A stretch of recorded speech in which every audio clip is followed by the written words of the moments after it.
இது கணவன் மனைவியா இருக்காங்க. காதலிச்சு கூட கல்யாணம் பண்ணியிருக்கலாம். இல்ல அரேஞ்ச் மேரேஜா கூட இருக்கலாம். எதுவா வேணாலும் இருக்கலாம். ஒரு 3, 4 வருஷம் ரொம்ப சந்தோஷமா வாழ்ந்திருப்பாங்க.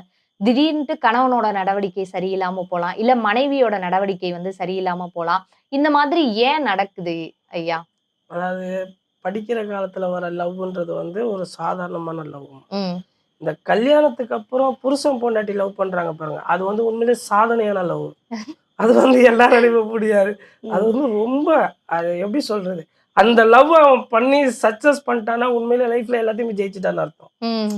ஏன்னா, இந்த சொல்லுவாங்கல்ல, "ஓடுகிற வண்டி ஓட ஒத்துமையா 2 மாடு. ஒண்ண விட்டு ஒண்ணு பிரிஞ்சா என்ன ஆகும் எண்ணிப் பாரு." அந்த மாரி இவன் காட்டுக்கு இழுத்தா அது மேட்டுக்கு இழுக்கும். ம். புருஷன் ஒண்ணு சொல்லுவான், "உனக்கு வேற வேலை இல்ல போயா, எப்ப ஏதாவது சொல்லிக்கிட்டே இருப்பேன்னு" சொல்லிட்டு பொண்டாட்டி போயிரும். ம். பொண்டாட்டி ஒண்ணு சொல்லும், "எப்ப பார்த்தாலும் ஏதாவது கேட்டுக்கிட்டு தான் இருப்பியா? போடி" அப்படின்ட்டு இவன் போயிருவான். ம். ஸோ இந்த மாரி குடும்பம் தான் 70% இன்னைக்கு வந்து நாட்ல இருக்கு. ம். ஸோ புருஷன் சொல்றத கேட்டு நடக்கிற பொண்டாட்டி, பொண்டாட்டி சொல்றத கேட்டு நடக்கிற புருஷன்.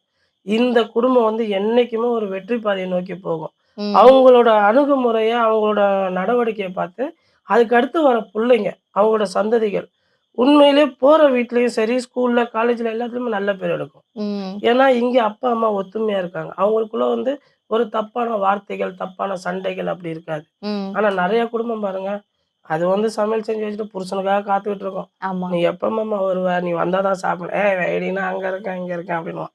ஸோ இந்த மாரி, இந்த லவ்வுன்றது வந்து கல்யாணத்துக்கு அப்புறம் அது உண்மையான லவ். ஆனா நெறைய பேருக்கு அந்த பாக்கியம் கிடைக்காது. அந்த ம். குடுப்பனம் இருக்காது. ம். ஸோ அந்த மாரி பிரிஞ்சு போயிட்டாங்க. சாமி நான் வந்து என் புருஷன ரொம்ப லவ் பண்ணி தான் சாமி கல்யாணம் பண்ணேன். ஆனா ம். கல்யாணத்துக்கு அப்புறம் அப்படியே மாறிட்டான் சாமி. ம். என்ன பார்க்கிறதே இல்ல சாமி. அவன் கூட வேலை செய்ற பொம்பள கூட பேசிக்கிட்டு இருக்கான். பூ ம். விக்கிற பொம்பள கூட பேசிக்கிட்டு இருக்கான். அங்க பேசிட்டு இருக்காங்க. இந்த மாரி இருக்கிறவங்களுக்கு நம்ம வந்து அந்த மனைவிக்கு ஒரு விஷயம் பண்ணி குடுப்போம். ம். ஒண்ணுமே இல்லாம அச்சு வெல்லம் தான். ம். 3 அச்சு வெல்லத்துல மந்திரம் சொல்லிக் குடுப்போம். அந்த அச்சு வெல்லத்த அந்த சாப்பாட்டுலயோ, காஃபிலயோ போட்டு குடுத்தாலே 7 நாள்மா அவன் வந்து பொண்டாட்டிக்கு அடிமை.